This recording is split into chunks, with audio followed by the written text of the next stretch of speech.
মুরগি চোরের খুব প্রভাব হয়ে গেল। আমার বাড়িতেই নেছে 93 দেশি মুরগি, পোল্ট্রি না। এই চোর পুরো ইউনিয়ন চুরি আসছে, সব বাড়ির মুরগি চুরি হয়ে গেছে। শেষমেশ এসে এক বাড়ি চুরিতে যে ধরা পড়ছে, আর পুরো ইউনিয়নের মাইক তো আদায় এনেছে। শেষে কল কিন্তু তুই সব বাড়ি চুরি করিস, হুজুরির বাড়ি মুরগি চুরিয়ে লিখা কয় যে হুজুরির বাড়িটা তো জানি না, চাই দেয় যে বড় ঘর ভরা ফার্মের মতো দেখি, আর আমার হুশ নাই, বস্তা মুরগি নিয়েছি। কিন্তু এত মুরগি দিয়ে কি হইস? কয় যে খাই মুরগি, তো আমি খাই, তো ফেলাই না। এত মুরগি খাস? কয় আমি তো পোল্ট্রি খাতে পারি না, এই জন্য দেশি মুরগি খাতে হয়। পোল্ট্রি খাতে পারি না বলে ওর দেশি মুরগি খাতে হয়, আমার বাড়িতে চলে যায়। মুরগি আনিস কি করি? বস্তা বই আনি, মরে যায় না? মরে, হ্যাঁ মরে তো, মরে যার ভয়তে তো আমি জবই দিয়ে নিয়ে আসি। কি ভাই জবই দিস? মুরগি মরে গেলে তো হালাল হয় না, মরা মুরগি তো হালাল না, এই জন্যই জবই দিয়ে আনতে। বিসমিল্লাহ আল্লাহু আকবার কই আমি বাইরে এনে জবই। চুরিয়ালি হালাল হয়, মরে গেলে হালাল হয় না। আমার বাড়ির মুরগি নিয়ে চুরিয়ালি বিসমিল্লাহ আল্লাহু আকবার কে হালাল বানায়। হারাম রে, হারাম জিনিস যদি খাওয়া করো সময়, হারাম খাওয়ার সময় বিসমিল্লাহ করে ঈমান নষ্ট হয়ে যায়। হারাম খানা খাইয়া বিসমিল্লাহ করে ঈমান নষ্ট হয়ে যায়। ঘুষের টাকা দিয়ে চাউল কিনে খাইয়া ওই ভাত খাওয়ার সময় বিসমিল্লাহ করে ঈমান নষ্ট হয়ে যায়। ওই ভাত খাইয়া আলহামদুলিল্লাহ করে কাফের হয়ে যায়। ঘুষের টাকা দিয়ে পোশাক বানাইয়া পরে বিসমিল্লাহ করে পড়লে ঈমান নষ্ট হয়ে যায়। ঘুষের টাকা দিয়ে পোশাক পরে আলহামদুলিল্লাহ পড়লে ঈমান নষ্ট হয়ে যায়। ঘুষের টাকা, সুদের টাকা, চোরা টাকা, ডাকাতি করা টাকা, হারাম টাকা দিয়ে ঘর বাড়ি বানায়, সেই ঘরের ভিতরে আলেম উলামা নিয়ে খতম পড়ায়। কতক্ষণ নামাজি ব্যক্তির রুজির অভাব থাকে না, এই কথা বলছে কিনা গিরিশচন্দ্র সেন, ডারউইন, স্যার জাফর ইকবাল, নবী পাক বলেছেন। কে বলছেন? কে বলছেন? জাফর ইকবাল। কিছু বলি শুনবো, মানবো? আস্তাগফিরুল্লাহ, কি কই ওঠো অসমা চিন্তা করতে পারে। যে সময় মানুষকে মানুষ বানায় ধরে রাখতে পারতে দিলে, সেই সময় মানুষরা বান্দর বানায় ছেড়ে দিচ্ছে। আল্লাহ হেফাজত করুক, আমিন। কেউ নিজের বংশ পরিচয় খারাপ থাকলে কয় না, বরঞ্চ কয় যে আমার 14 পুরুষ ভালো ছিল, তাই কয় না? একজন মানুষ এখন ধনী হয়ে গেছে, হঠাৎ করে আঙ্গুল ভুলে কলা গাছ। আজ থেকে 30 বছর আগে রামচন্দ্রপুর মাঠে কিষেন বইতো, পরের মাঠে ব্যান চালাইতো, আরো 2 বাপ বেটা একসাথে বইতো, যেত কিষেন। মানসি তাকে কিষেন নিত না, কইতো যে অন্য কিষেনরা কইতো যে ওরা 2 বাপ বেটা মাঠে কাজ করলে ওরা মাটিতে কাজ করা যায় না, ওকে বগলের গন্ধ, কান বসা, ওরা ভেড়া সরাস করে শিয়েল টানে, ওকে বাটিতে কাজ করা যায় না, এইগুলি ওকে কোনো বইতে কিষেনও নীতি দিত না। আর সেই 2 বাপ বেটার এক ছেলেটা এখন হঠাৎ করে মোটা হয়ে গেছে, লোহাগাড়া দালান দিয়েছে, নড়াইল দালান বিল্ডিং করছে, ঢাকায় জমি কিনতেছে, হঠাৎ করে এরকম ফুলে মোটা হয়ে গেছে, ধনী হয়ে গেছে। ওর কাছে জিজ্ঞেস করবেন আপনাকে এই ধন সম্পদের অবস্থা কি? কি আগে কি নেই, বর্তমানে হঠাৎ? কয়তো আমাকে 8 পুরুষ ধরে জমি দিয়েছে, অথচ 2 বাপ বেটা 30 বছর আগে পিছিয়ে দিচ্ছে। এই পুরনো দুর্বলতা ক্ষতি চায় না, ঠিক না? কিন্তু সারা জাফর ইকবাল সাহাবার ডারউইন, ওনরা নিজেকে কোন জায়গায় নিতে চাইছে? আমরা হলো বান্দরের আওলাদ ছিলাম। আমরা কি বান্দরের আওলাদ ছিলাম নাকি? আল্লাহ আল্লাহ পাক রব্বুল আলামিন বলেন, ইয়া আইয়ুহান নাস তাকু রাব্বাকুমুল্লাযী খলাকাকুম মিন নাফসিন ওয়াহিদা। হে দুনিয়ার মানুষ, শুধু মুসলমানদেরকে বলে ইয়া আইয়ুহান নাস, সব মানুষ, হিন্দু, বুদ্ধ, খ্রিস্টান, ইহুদ, নাসারা, কাফের, মুশরিক, আস্তিক, নাস্তিক, মুরতাদ, বেঈমান, মুসলমান, অমুসলমান, সব মিলে আল্লাহর নাস। আল্লাহ কয় ইয়া আইয়ুহান নাস, হে মানুষরা। ডারউইনের দৃষ্টি না খালি সব মানুষ, মুসলমানরা খালি না, সব মানুষ। তোমরা শুনে নাও, ইত্তাকুল্লাহ, আল্লাহকে ভয় করো। আল্লাযী, যে আল্লাহ পাক রব্বুল আলামিন, খলাকাকুম মিন নাফসি ওয়াহিদা, তোমাদের সকলকে বানাইছে একটা জাতের থেকে, একটা নফস থেকে, একটা ব্যক্তি থেকে। ওয়া খলাকা মিনহা, ওই লোকটারে একারে বানাইছে আগে, ওই লোকটার কোনো মা নাই, বাপ নাই। আছে নাকি? আদম আলাইহিস সালামের মা বাপ আছে, আদম আলাইহিস সালামের মা বাপ আছে। আর হাওয়া আলাইহিস সালামের মার নাম কি জানেন নাকি? হাওয়া আলাইহিস সালামের বাপ আছে। এই মহিলাদের বানাইলো কোন জায়গা? আল্লাহ কয় ওয়া খলাকা যাওজা, ওয়া খলাকা মিনহা যাওজাহা, তার থেকে তার স্ত্রীকেও বানাইছে, হাওয়া আলাইহিস সালামকে। অবাসসা মিনহুমা রিজালান কাসীরা ওয়া নিসা, আর লক্ষ লক্ষ কোটি কোটি মানুষ সেখান থেকে আল্লাহ তাআলা তৈরি করেছেন। সকলে বলি আলহামদুলিল্লাহ। আমরা মানুষের আওলাদ, ঠিক কি না? আমরা মানুষের আওলাদ। আমাদের ইবাদত যা আছে, বড় বড় ইবাদতের ভিতরে 1 নম্বর হলো আমাদের নামাজ। নামাজ কয় ওয়াক্ত? 5 ওয়াক্ত। পুরস্কার পাবো 1 নম্বরে নামাজের বিনিময়ে দুনিয়ায় একটা, সেটা রুজির অভাব থাকবে না। কি থাকবে না? রুজির অভাব থাকবে না। বিশ্বাস হয়? বিশ্বাস হয়? বলেছেন যিনি, তিনি বিশ্বনবী মুহাম্মদ রাসূলুল্লাহ। জীবনেও কোনোদিন একবারও মিথ্যে কথা বলছে আমার নবী? কোনোদিন বলছে? যে এই লোকটা চির সত্যবাদী, আবু জাহেলের মতো আন্তর্জাতিক খ্যাতি সম্পন্ন আবাল দামলা। আল্লাহ, এ তো কোনোদিন ইসলাম গ্রহণ করে নাই। কত বড় বিয়াদব চিন্তা করতে পারে? বদরের যুদ্ধে তো ধরা পড়ছে, বদরের যুদ্ধে মারা গেছে। ওরে মুআজ আর মুআব্বিজ এই দুইজনে পাড়ায় ধরে গলা কাটে। সে সময় কাজ আমার গলাটা একটু লম্বা রেখে কাট, আমার গলাটা একটু লম্বা রেখে কাটিস। কয় যে মোহাম্মদ বলছে কিয়ামত হবে, এর মধ্যে কোনো সন্দেহ নাই। আমি কিয়ামতের মাঠে উঠলি যাতে আমার গলা দেহে দূরিত্বে সবাই চেনে যেই যাও যায়। চিনতে হচ্ছে পারি কত ওই ইসলাম গ্রহণ করে মরে নাই। ওরে আবু সুফিয়ান, আবু জাহেলের সেকেন্ড নেতা আবু সুফিয়ান, হযরত মুআবিয়া রাদিয়াল্লাহু তাআলা আনহুর বাপ। এই আবু সুফিয়ান আবু জাহেল একদিন ডেকে গোপনে নিয়ে বলছে, ভাই তুমি তো গভর্নর, একটা সত্যি কথা কই দিয়ে যাকে আমি আর তুমি ছাড়া কেউ নেই। এই কথা আবু সুফিয়ান বলছেন মুসলমান হওয়ার পরে, নবীর কাছে বলছেন। এই কিসসা শুনেছে যে আমি আবু জাহেলকে ডেকে বললাম, ভাই তুমি তো আমাদের নেতা গভর্নর, একটা সত্যি কথা কয়ে যাকে আর কেউ নাই, আমি কোথাও বলবো না আগেতে, তুমি একটু সত্যি কথা কদি। মুহাম্মদ কি মিথ্যাবাদী? কদি ও কি মিথ্যে কথা কছেলে? আরে না, তুই বলিস কি? ও মিথ্যে কথা জানেই না। কলেমা লা ইলাহা ইল্লাল্লাহ মুহাম্মাদুর রাসূলুল্লাহ বলে দাবি হলো, এ কথা কেউ মিথ্যে কথা কয়? আরে পাগল, কের কাছে কইস নি? ওর কলেমা হলো সত্যি, ওর মধ্যে কোনো সন্দেহ নাই। তুমি একটু মাঠে কয়ে দাও, কয় যে স্বীকৃতি দেওয়া যাবে না, দিলে এবার আমার নেতৃত্ব কমিয়ে যায়, ও আবার বড় হয়ে যায়। এই জায়গায় স্বীকৃতি দেয়নি। আমি জানে যে কলেমা সত্য, নবীর সত্য, নবীর সত্য কথা বলে। আবু জাহেলের মতো বিশ্ব চ্যাম্পিয়ন বদমাইশ, সেও নবীকে মিথ্যাবাদী বলতে পারে নাই। আর ওই নবী বললেন নামাজে 5 পুরস্কারের 1 পুরস্কার হলো রুজির অভাব থাকবে না। তাহলে কি নবী সত্য বলছেন না মিথ্যা বলছেন? কাজে দুনিয়া থেকে দুর্ভিক্ষ তাড়ানোর জন্য সারা দুনিয়ার বিজ্ঞানী অজ্ঞানী যারা আছে, সরকার মরকার মিলে যত চেষ্টা প্রচেষ্টা চালাইতেছে, এটা যথাযথ নয়। দুর্ভিক্ষ তাড়ানোর তদবির ওটা না, দুর্ভিক্ষ তাড়ানোর তদবির হলো নামাজ। কতক্ষণ কি নামাজ? আজকে যদি বাংলাদেশ থেকে দুর্ভিক্ষ তাড়াইতে হয়, তাহলে আমরা উলামায়ে কিরাম তো মাঠে ময়দানে নামাজের রস করেই যাচ্ছি। আমরা তো ভয় দিয়ে কুল ধরাতে পারতেছি না, আমরা তো পাইরে উঠতেছি না। আমরা এক ওয়াক্ত নামাজের জন্য 2,88,00,000 বছর জাহান্নামের ভয় দেই। তারপরে আজান দেওয়ার সাথে সাথে অর্ধেক যুবক রাস্তা দিয়ে এটি চলি যে আমাদের কথা শোনে না। বুড়ো বুড়ো মানুষ তাতে খরা বাধায় শুয়েতে বেলা 9টার আগে ওঠে না। আমরা তো বাইরে উঠতেছি না। কাজে যদি কমপক্ষে ইবাদত বন্দেগী হোক আর না হোক, নেকি হোক আর না হোক, দুর্ভিক্ষতে যদি বাংলাদেশকে বাঁচাইতে হয়, জাতীয় সংসদ থেকে নামাজটাকে মুসলমানের জন্য বাধ্যতামূলক বিল আকারে পাশ করে দেন। কথা বলেন, আমরা একমত না? আমরা কারা কারা একমত? নারায়ে তাকবীর। আমি বলবো নামাজের বিল, আপনারা বলবেন সংসদে পাশ হোক। নামাজের বিল, নামাজের বিল, পর্দার বিল, পর্দার বিল, যাকাতের বিল। নারায়ে তাকবীর।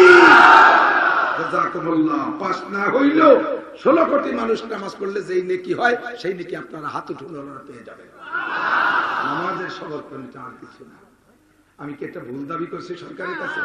এটা কি রাষ্ট্রদ্রোহী দাবি? এটা কি রাজাকারী দাবি? এটা ইমানি দাবি। কথাগণ, কাজে একটা নামাজের পরামর্শ। আর উনি যদি বলে দেন তাহলে নামাজ না পড়বে কি? এখন সবাই বলবে না? আর যদি সামান্য একটু টর্চারিং করেন যে 1 ওয়াক্ত নামাজ না পড়লে ধরে ভাষায় তুলে 3টে বাড়ি দিবা, 2,88,00,000 বছর জেলে রাখবা, তা না। 1 ওয়াক্তের জন্য 2,88,00,000 বছর জাহান্নাম, তা লাগবে না যে 2,88,00,000 বছর ঢাকা জেলখানায় ভেলায় রাখতে হবে। একও লাগবে না, মাত্র 3টে বাড়ি হবে ভাষায়। একজনও বাকি থাকবে বলে মনে হয় নামাজ পড়তে? সবাই পড়বে না নামাজ? মাননীয় প্রেসিডেন্ট মরহুম এরশাদ সাহেবের আমলে মনে আছে নাকি মুরব্বীকে? এই মার্শাল ল দিয়ে আর্মি বাহিনী দিয়ে 6 ইঞ্চি ব্লাউজ পরা প্যাট বেরোলো বিটিকে, পেটে আলকাতরার বালিশ দিয়েছিল, মনে আছে না? শুনছিলেন না? এই যে হ্যাঁ হ্যাঁ, স্বয়ং সাক্ষী। জাযাকুমুল্লাহ। আমার দলিল সামনে 6 ইঞ্চি ব্লাউজ পরা বেটিকে পেটে পালিশ মাখাইছে। লাখ লাখ বেটিকে পেটে পালিশ দেওয়া লাগে নাই। হয়তো সারা বাংলাদেশ খুঁজলি 50 জন মহিলার পেটে পালিশ দিয়েছে বলে ধরা পড়বে। ও দোস্ত, তাতে সব বেটিকে ব্লাউজ লম্বা হয়ে গেছিল। ব্লাউজ বানায় সত্যি পারি নাই, বাইরে যাতে গেলে বাপের শার্ট গাইতে গেলেও যা লাগছে। তো তবু ভ্যাট বেরোনো ব্লাউজ পরতে পারিনি, মাথা বেরোনো বিটিকে চুল খোলা বিটিকে মাথায় আলকাতরা মাখা দিছে, 10-15 মহিলার মাথায় আলকাতরা মাখা দিছে। আর সে সময় ইউটিউব আর ফেসবুকের এত রমরমা ছিল না, মাত্র টেলিভিশন অথবা রেডিওতে একটু খবর আসতো, পেপারে আসতো। আর এখন এক মহিলার মাথায় যদি আলকাতরা মাখা দেয় সারা দুনিয়ায় চলে যাবে রাতারাত, ঠিক ঠিক না? আর এক মহিলা বেপরদার সাথে ঘুরতে পারবে না। আমাদের পার্কের ভিতরে আসুক, পার্কে আসবে নিরিবিলি পার্ক বাড়ির ধারে আসবে মহিলারা, আসুক ওর ভিতরে বোরকা পরে আসুক। সৌদি আরবে যান, যে দেখেন বিভিন্ন পার্কের ভিতরে ফ্যামিলির সদস্যরা ভালো ভালো খানা দানা নিয়ে পার্কের ভিতরে সুপ্রা বিছায় বসে বসে খাচ্ছে, বোরকা পরা আছে, কেউ কেউ দেখতেছে না, সুন্দর করে খেয়ে দিয়ে চলে যাচ্ছে। এরকম হোক, পার্কে ঢুকলি ল্যাংটায় ঢুকতে হবে। 14 ফেব্রুয়ারিতে আমল করতে গেলি সে জায়গা পিছনে পাওয়ার ব্যাংক বসায় মোটরসাইকেল চালাতে হবে, ফাঁকাও খেয়ে বেড়াতে হবে। আর কালনা সেতুর পর যে ড্যান্স করতে বেশি হয়েছে কোন সোর, ওগুলোরও যাতে বাড়ো ইয়ে বাড়ি ভাটা দিতে হবে, ঠিক না? ধুলাই তো নিলাম একটা বাহিনী। আমরা বলবো ওরা বাড়ি তুই না, কারণ আমরা বাড়ি হলি পরে মুষ্টি চালাতে গেলে দেবে না। আমরা তো কেরা বেড়া বাতাতে পারি, কিন্তু বাইরে দিতে পারি না। আমরা তো মুষ্টি চালিতেছে ঠেকা, বাস আনতে গেলে ভালোবাসা দিয়ে হিয়েলা বাস দিয়ে দিবে। এই বিপদটা আমাকে কাজেই সরকারের পরামর্শ দেই, বাংলাদেশ থেকে যদি দুর্ভিক্ষ তাড়াইতে হয় তাহলে সংসদে নামাজকে পাস করা একান্ত জরুরি। আল্লাহ তৌফিক দিক বলেন আমিন। কোনদিন যদি চেয়ারম্যান মহোদয় এমপি মহোদয়ের সাথে আলাপের সুযোগ পান, প্রস্তাবটা রেখে দিয়েন। যদি সরকার আমলে নাও আনে, আপনিও নাকি পাবেন, এমপি মহোদয় নাকি পাবে। মাশরাফি ভাই তো নামাজি, উনার আব্বা তো দিনদার মানুষ, উনার ফ্যামিলি দিনদার মানুষ, কাজের মাধ্যমে পৌঁছে যাক। স্বরাষ্ট্রমন্ত্রী নামাজি মানুষ, তার মাধ্যমে কথা পৌঁছতে অসুবিধা কি? ধর্মমন্ত্রী নামাজি মানুষ, তার মাধ্যমে নেত্রীর কাছে পৌঁছতে অসুবিধা কি? স্বয়ং প্রেসিডেন্টের সাথে এক কাতারে তার প্রেসিডেন্ট ভবনে নামাজ পড়ে আসছি। প্রেসিডেন্ট নিয়মিত 5 ওয়াক্ত জামাতে নামাজ পড়ে, ওনার ওখানে ইমাম আছে, নির্ধারিত ইমাম। আমরা 58 জন উলামায়ে কিরাম পাঠাইছে হজে, একসাথে নামাজ পড়ছি, টেবিলে খানা খাইছি। প্রেসিডেন্ট মহোদয় আমার প্লেটে মাছ তুলে দিছে, ভাত তুলে দিছে। আশ্চর্য, বিশ্বাস করবেন না। উনি কয় যে আমি একটু হুজুরকে একটু খাওয়াই, আকাম কুকাম তো কম করি না, রসিক মানুষ তো জন্মের রসালো মানুষ, দারুণ রসিক। কয় যা করি না করি, কমপক্ষে হুজুরকে চাইতে খাওয়াইয়ে বেসতে যেতে পারি নাকি। এরপরে খাওয়ানো দাওয়ানো শেষে বললাম স্যার আপনি একটু বসেন, আমরা একটু আপনার কাছে মুসাফা করি। কয় উরে কপাল, খাওয়াইছি হলো বেসতে যাবো বলে ফিরে আবার আপনার আমার দোজকে ঘটানোর নিয়ত করছেন, তাই না? কিয়ামতে আল্লাহ আমারে কবে যাও প্রেসিডেন্ট তুমি এত বড় কি প্রেসিডেন্ট হয়েছে যে বড় বড় হুজুররা তোমার কাছে যে মুসাফা করে? সব হুজুর বসে থাকেন, আমি মুসাফা নিজে হাতে করবো। সব টেবিলে ঘুরে ঘুরে নিজে হাতে মুসাফা করছে। আমার অত্যন্ত মহব্বতের ভালোবাসার মানুষ, কাজে উনার কাছে আমার প্রস্তাবটা রাখা ধর্মীয় অনুভূতিতে নেয় না অন্যায়? অন্যায় না নেয়? সঠিক দাবি করেছি না? আল্লাহ কবুল করুন, বলেন আমিন। 5 ওয়াক্ত নামাজের বিনিময়ে 4টি পুরস্কার মরার পরে 1 নম্বরে কবর আযাব মাফ, 2 নম্বরে ডান হাতে আমলনামা, 3 নম্বরে বিদ্যুৎ গতিতে পুল সিরাত পার হবেন 30,000 বছরের পথ, 4 নম্বরে বিনা হিসাবে জান্নাতি। একটা পুরস্কার দুনিয়ায়, সেটাই হলো রুজির অভাব থাকবে না। তাহলে ইবাদতের সাথে খালি আখিরাত না, দুনিয়াও আছে, ঠিক কি ঠিক না? রমজানের রোজা রাখি কি জন্য? দুনিয়ার জন্য না আখিরাতের জন্য? আল্লাহ নবী বলে ইউজাদু ফীহি রিজকুল মুমিন, যারা রোজা রাখবা তাদেরকে রমজানের রুজির বরকত বাড়াই দেওয়া হবে। কোন সুবহানাল্লাহ। একই হিসাব করে দেখছেন, চোখ বন্ধ করে মিলেই দেখেন, সত্যই। কিন্তু আমরা যারা রোজা থাকি, ফ্যামিলিতে যদি 5 জন সদস্য থাকে, 4 জন রোজাদার, 1 জন তাগড়া ও ক্রিকেট খেলবে বলে রোজা থাকে না, ওর আমল আছে দিনই। রাত্রে সেহরিতে ভালো ভালো যা রান্না করে, রোজাদার কয়জন যদ্দূর পারে টানি দেয় না কিছু। তো এই আড়ির পাশে 4 ভাত আর ডিশি একটু তরকারি, বিলেতি খাওয়ার মতো বাঙালি বঙ্গড়ি মাছ রয়েছে, মাছের বডি নাই, খালি মাথাটুক রয়েছে। সকালবেলা ওকে মা খাবার দাও, কয় যাই বেরোজাদেরকে আমি ভাত বেরিয়ে দিতে পারবো না, কারি খা। যে ভাত খাতে গেছে, যে 4 ভাত রয়েছে, কোনায় তরকারি নেই, মা আমার সাথে গরম ভাত রাঁধে দিল। শয়তান চুপ কর, বুঝদারিকে আমি ভাত রাঁধতে খাই জাহান্নামে যাবো, যা আছে তাই খা। খাইছে তাই। দুপুর বেলা কয় যে মুড়ি আছে 4 ওই খাদি তোর আমি রাঁধতে পারবো না। এইভাবে গেছে দিন। সকালেও হলো না, দুপুরে হলো না। বিকেল বেলা ইফতারির সময় রোজাদার যারা, তারা 30 আইটেম গুছাইয়া সুন্দর করে সাজাইয়া আগের থেকে একেবারে পাগড়ি ফুগড়ি বান্ধিয়া ভদ্র সন্ধ্যের সাথে বলছে, যেটা রোজা থাকে না ওরা কি ইফতারের দৌড়ে বৃত্তি দেই? ওরে বাড়িতে গরু গোয়ালি দে, মুরগির ঘরে দরজা আটকা, বোতলে পানি নাই নিয়ে আয়, এই হচ্ছে আজান দিয়েছে, ওইগুলো গুছাতে গুছে দিনটা টমাটরটা নিয়ে গেছে। আজকে আমার জন্য কিছু নাই, রয়েছে বেটা সুলা মুড়ি খা, তার মধ্যে সুলা মুড়ি আছে তো ভিয়েজি নাই, এই চাটাচাটি হতে হিরে আবার রাতে খানা রোজাদাররা খেয়ে ওর কপালে কিছু হলো। যত ভালো আমল সব রোজাদার খায়। ইজাদু ফিহি রিজকুল মুমিন, মুমিনের রুজি বাড়ে।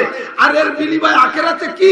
আল্লাহ পাক বলেন যারা দুনিয়ায় রোজা রেখেছো, তোমরা দুনিয়ায় ইফতার করছো, ইফতারি চাইতে মজাদার কোনো খাবার আছে? কথা বলেন, আছে আছে আছে। ওই প্রেসিডেন্ট ভবনে এত দামি খানা খেয়ে আসছি, তার চাইতে ইফতারি ছোলা মুড়ি খেচড়ি মেচড়ি যা দেয় তা মজা লাগে। লাগে কি লাগে না? কি মজা, চমৎকার। কারণ সারাদিন ভরে ক্ষুধা পেটে, দুনিয়ায় সবচাইতে শ্রেষ্ঠ তরকারির নাম হলো ক্ষুধা। কি দিয়ে কি দিয়ে কি দিয়ে চাইতে ভালো তরকারি হয় না, ঠিক না? গোশ দেন, মাছ দেন, যা কিছু যত যা কিছু দেন না দেন, কি দিয়ে না থাকলে খাতি চাই, কেউ খাতি চায় না। আর পেটে কি দিয়ে থাকলি তরি তরকারি লাগে না, নুন দিয়ে 3 থাল মারিয়ে দেয় আগে। পান্তা ভাত খাতেও নুন লাগে না, ঠিকই ঠিক না? কি দিয়ে হলো আসল তরকারি। ইফতারিতে যে মজা লাগে ওই রকম মজাদার খানা কোথাও হয় না। আল্লাহ পাক রব্বুল আলামিন বলেন দুনিয়ায় যা পারছো ইফতারি জোগাড় গোছাড় করে খাইছো, ও আমার রোজাদাররা, আমি আরশে আজিমের নিচে বসাইয়া তোদেরকে 500 বছর ইফতারি খাওয়াবো আল্লাহর হাতে।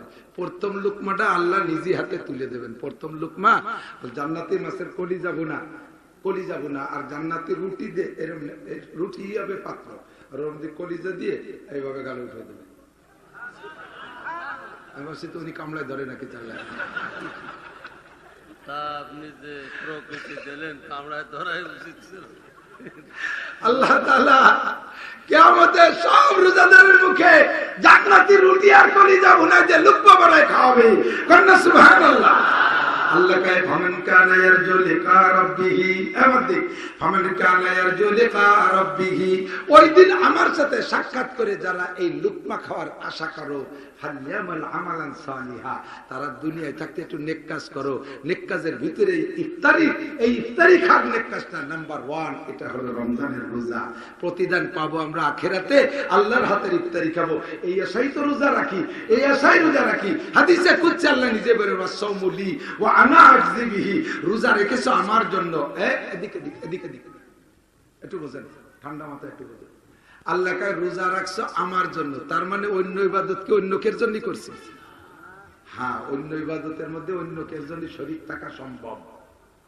নামাজ পড়ি আর খুব ভাবে সবে পড়ি, ডাইট করে সবাই ধ্যান খেয়ালের সাথে দাঁড়ায়, মনে মনে খুশি হই যে অন্য মানুষ দেখে বলুক যে আল্লাহ কি নামাজ কারি কয়, আজিব নামাজ পড়ে। এই হয়ে গেল আল্লাহর জন্য না, এটা মানুষের জন্য হয়ে গেল।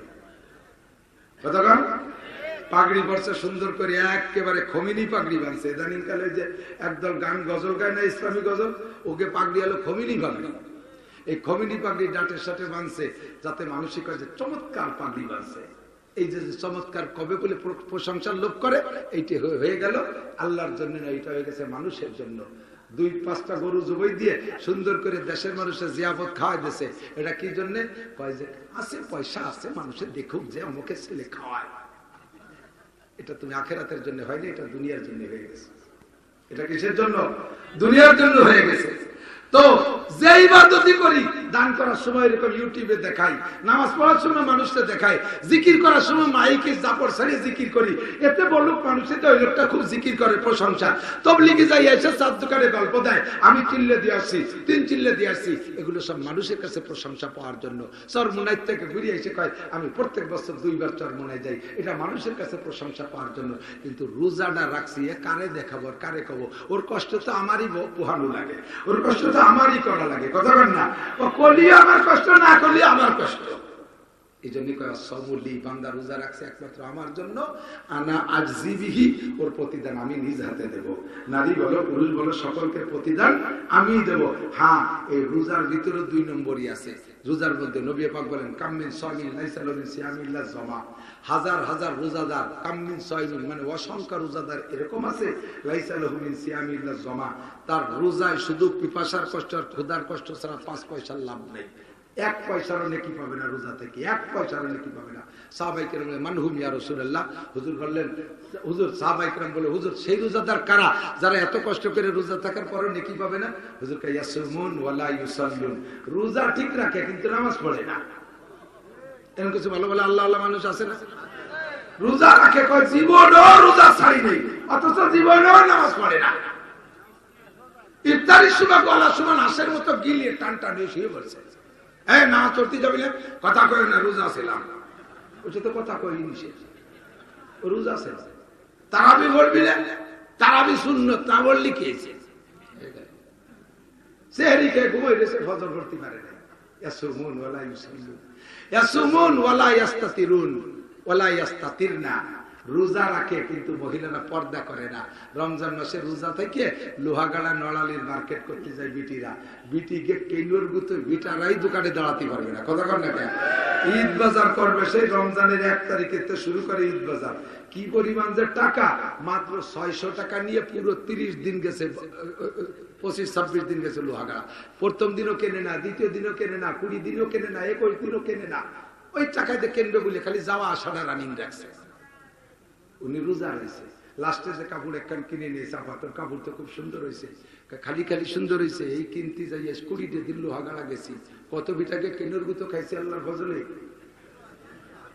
তোমার রোজা একটাও বাড়ি আসেনি সব লোহাগাড়া রয়ে গেছে কথা বল না কেন সব রোজা লোহাগাড়া রয়ে গেছে মার্কেটে রয়ে গেছে তোর রোজা রোজা থাকে পর্দা নাই পুশিদা নাই মহিলা ঝগড়া ফাসাদ গালাগালি কাজাকাজি করতে তালে থাকে ইয়াসুমুন ওয়ালা ইয়াস্তানিবুনাল হালাল আনিল হারাম রোজা রাখে কিন্তু হালাল হারামের তমিজ নাই সে ঘুষের টাকা দিয়ে সেহরি আর সুদের টাকা দিয়ে ইফতারি ঘুষের টাকা দিয়ে সেহরি সুদের টাকা দিয়ে ইফতারি আরে বাবা মোটা মোটা ইফতারি এত টাকা হ্যাঁ আজকে আল্লাহর রহমতের রাস্তায় গেছিলাম আল্লাহ কিছু দেশে মুসাফায় কিছু পাইছে আলহামদুলিল্লাহ 200 টাকা মুসাফাই পাইছে তাই ইফতারি কিনে নিয়েছে আর তাই খাই খেয়ে কয় আলহামদুলিল্লাহ আমাকে এলাকায় একবার মুরগি চোরের খুব প্রভাব হয়ে গেল আমার বাড়িতেই নেছে 93 টাকা বেশি মুরগি পোল্ট্রি না এই চোর পুরো ইউনিয়ন চুরি আসছে সব বাড়ির মুরগি চুরি হয়ে গেছে শেষমেশ এসে এক বাড়ি চুরিতে যে ধরা পড়ছে আর পুরো ইউনিয়নের মাইক তো আদায় এনেছে শেষে কল কিন্তু তুই সব বাড়ি চুরি করিস হুজুরির বাড়ি মুরগি চুরিয়ে লিখা কয় যে হুজুরির বাড়িটা তো জানি না চাই দেয় যে বড় ঘর ভরা ফার্মের মতো দেখি আর আমার হুশ নাই বস্তা বাড়ি নিয়েছি কিন্তু এত মুরগি দিয়ে কি হইস কয় যে খাই মুরগি তো আমি খাই তো ফেলাই না এত মুরগি খাস কয় আমি তো পোল্ট্রি খাতে পারি না এই জন্য দেশি মুরগি খাতে হয় পোল্ট্রি খাতে পারি না বলে ওর দেশি মুরগি খাতে আমার বাড়িতে চুরি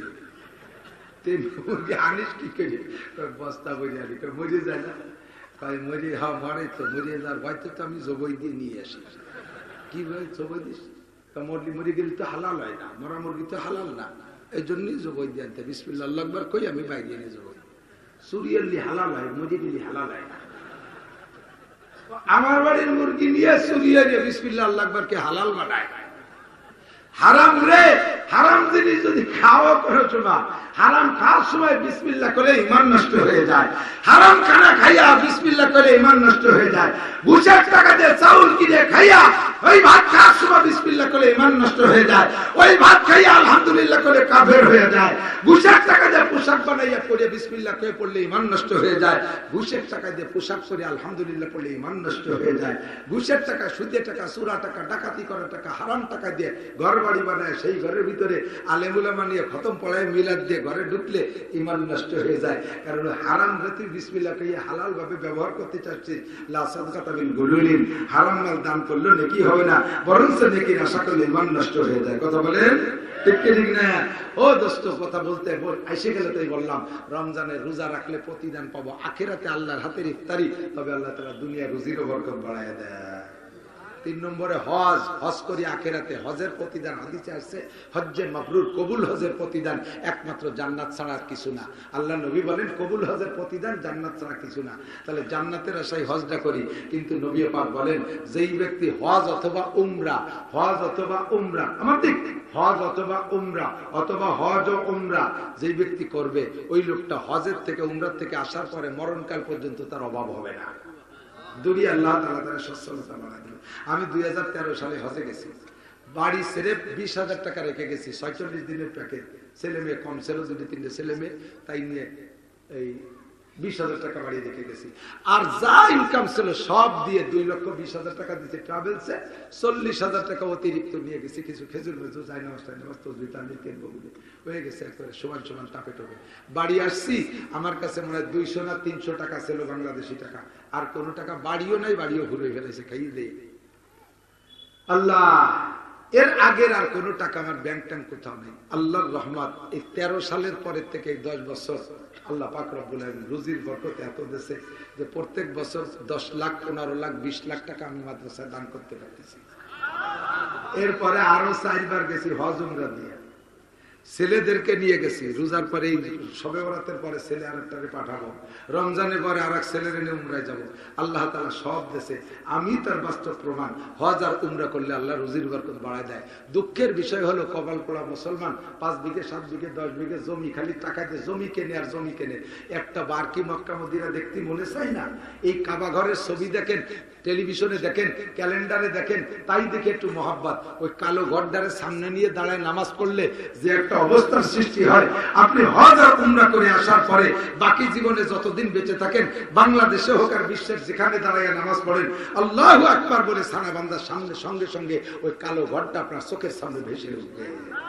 আর নামাজের মধ্যে সেই রকম একাগ্রতা তৈরি হবে। আল্লাহ কবুল করুক, বলেন আমিন। 4 নম্বর জাকাত। নামাজ, রোজা, হজ 3টে তো কইছি। 4 নম্বরে জাকাত। জাকাত সম্পর্কে নবী বলেন আজ জাকাতি ইউজাক্কিল মাল ওয়া জাকাতি ইউনমিল মাল। জাকাত দিলে মাল পবিত্র হয়, কারণ 39 আপনারে আল্লাহ তাআলা যে পরিমাণ মাল দিয়েছে 365 দিন আপনি ওই টাকারে যা করবেন করতে পারবেন। যখন 366তম দিন হবে, বছর পুরি একদিন বেশি হয়ে যাবে, ওই দিন আপনার পূর্ণ টাকার থেকে 40 ভাগের 1 ভাগ টাকা আপনার জন্য হারাম। শুকরের গোশত খাওয়া যেমন হারাম, কুত্তর গোশত খাওয়া যেমন হারাম, আল্লাহ না করুক নাউজুবিল্লাহ নিজে পায়খানা করে খাওয়া যেমন হারাম, মদ গাঁজা যেমন হারাম, 40তম ভাগের টাকা আপনার জন্য নিজের জন্য ব্যবহার করা ওইরকম হারাম। এখন ওই 40 ভাগের 1 ভাগ তো আপনি বের করেন নাই, 40 ভাগ, ওই 40তম ভাগটা আপনার পুরো টাকার উপরে বিস্তৃত রয়েছে না? 1 টাকার ভিতরে 2.5 পয়সা রয়েছে, 1 টাকার মধ্যে 2.5 পয়সা রয়েছে, 100 টাকার মধ্যে 2.5 টাকা রয়েছে। সব টাকা আপনার টাকার মধ্যে, আর আপনার সব টাকার ভিতরে ওই হারাম টাকা ঢুকানো রয়েছে। কাজেই জাকাতের টাকা বের করার আগ পর্যন্ত আপনার টাকাও পরে 366তম দিন যাইয়া আপনার নিজের টাকা আপনার ব্যবহার করা হারাম। বুঝতে পারছি আমি? টের পাইছেন? যেমন আমি একটু উদাহরণ বলি, ভালো বুঝবেন। 500 টাকা দিয়ে একটা পোল্ট্রি কিনে নিয়েছেন, 500 টাকা দিয়ে পোল্ট্রি কিনছেন, পোল্ট্রি 2 কেজি কিনে নিয়েছেন 500 টাকা দিয়ে। দাম যাই হোক, আমি একটা বোঝানোর জন্য বলছি। 250 টাকা করে 2 কেজি পোল্ট্রি 500 টাকা দিয়ে কিনে নিয়েছেন। আনার সময় কি পোল্ট্রির গোশত 2 কেজি মাপি আনছে না পুরো বডি 2 কেজি? ওর ভিতরে পরপাকনা আছে না, ওর মধ্যে নাড়ি বুড়ি আছে না, মলমূত্র আছে না? তাহলে গোশতের কেজি 250 টাকা, ওর পেটের ভিতরে নাড়ি বুড়ির কেজি 250 টাকা, সব 250 টাকা না। এখন বাড়ি এনে যদি বউরে বলেন যে আমার রক্ত পানি করা টাকা, ওর কিচ্ছু ফেলাতে পারবি না, ওর নাড়ি বুড়িও ফেলাতে পারবি না, রক্ত পরপরটা কিছু ফেলাতে। আমার রক্ত পানি করা ভ্যান চালানি টাকা 250 টাকা কেজি, ওর পেটের মধ্যে পায়খানার কেজি 250 টাকা ফেলাতে, তাই কি খাওয়া যায় যাবে নাকি? এখন যদি কোন যে থাকবো পুরো মুরগিতে আজকে লাগতেছে না, আমরা 2 জনই বাড়ি, ছেলে মেয়ে নাই, মুরগি পুরোটা থাক, এক পাশে এখন ঠ্যাং কাটিয়ে রান্না করো, জায়েজ আছে? কি করতে হবে? ওর মধ্যে যার হক তারে বের করে দিতে হবে, জবাই করে রক্ত, শিয়াল কুত্তর হক, বিড়াল কুত্তর হক রক্ত দিয়ে দেবেন, নারী বুড়ি কাকশালিকির হক ওকে দিয়ে দেবেন, পরপাকনা মাটির হক সেটা তাদেরকে দিয়ে দেবেন। যার যার হক বের করে দেওয়ার পরে এরপরে গোশত টেকবে 1.5 কেজি। এই 1.5 কেজি আপনার জন্য হালাল, নইলে এর আগে ওর একখান ঠ্যাং কেটে খাওয়া জায়েজ নাই, ওর একখান ডানা কেটে খাওয়া জায়েজ নাই। সেম 365 দিনের পরে 66তম দিন হয়ে গেলে আপনার সম্পত্তি আপনি ব্যবহার করতে পারবেন না। ওই সব জায়গায় রক্ত মাখানো রয়েছে, সব জায়গায় নাড়ি বুড়ি রয়েছে, সব জায়গায় নাপাক রয়েছে।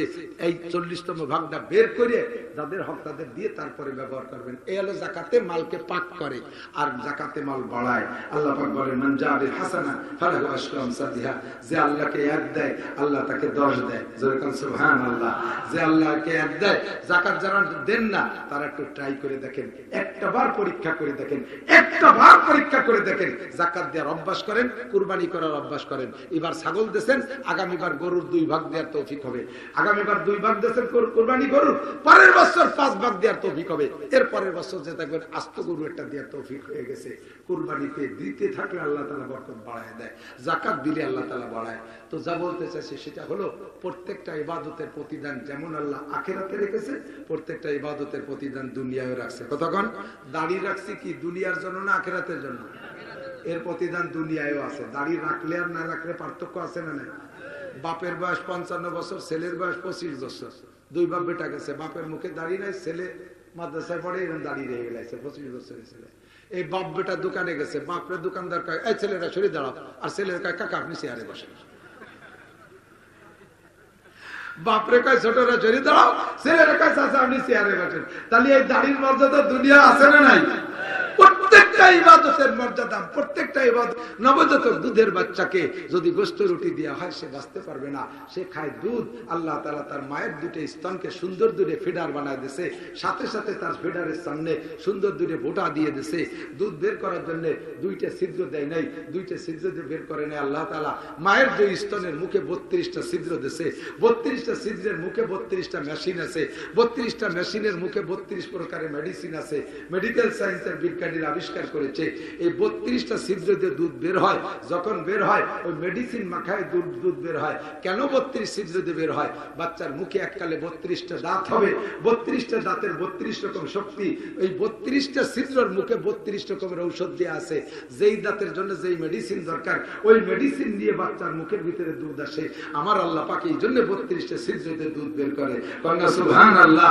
একটা মায়ের স্তনকে 16টা ছিদ্র সুই দিয়ে হুটো করে দেয়া লাগে না। কুদরতি সিস্টেম এই 32টা ছিদ্র এই কাম করতে পারে যিনি, তিনি আমার রব আল্লাহ। ঠিক কি ঠিক না? এর নাম হলো রব। এই জন্য আল্লাহ কয় এই রব নামটা আমার খুব পছন্দ হয় বিদায় রুহের জগতে সমস্ত মানুষকে আল্লাহ তাআলা বসাইয়া জিজ্ঞেস করেছিলেন আলাস্তু বি রব্বিকুম। কথাক্ষণ শুনছেন না আপনারা? আল্লাহ জায়গা বলেন নাই আলাস্তু বি খালিকিকুম, আলাস্তু বি মালিকিকুম, আলাস্তু বি রাজ্জাকিকুম, আলাস্তু বি মুহয়িকুম, আলাস্তু বি আল্লাহকুম। আমি কি তোমাদের আল্লাহ না? আমি কি তোমাদের খালেক না? আমি কি তোমাদের মালিক না? এগুলো আল্লাহ জিজ্ঞেস করে নাই। আল্লাহর সেই পছন্দের নামটা জিজ্ঞেস করছে আলাস্তু বি রব্বিকুম, আমি কি তোমাদের রব নই? আমরা বলেছিলাম জি আল্লাহ আপনি আমাদের রব। আল্লাহ জানে এই চোরের দল এই জায়গাতে স্বীকার করে গেছে, ও বাড়ি গেলে যেন ভুলিয়ে। এই জন্য জীবন ভরে যাতে মনে থাকে মস্ক করানোর জন্য আল্লাহ দুনিয়ায় যা, তোদেরকে আমি এটা মনে রাখার ব্যবস্থা করে দিচ্ছি। যতবার নামাজ পড়বি ওর মধ্যে সূরা ফাতিহা পড়বি, ওর মধ্যে রব আছে।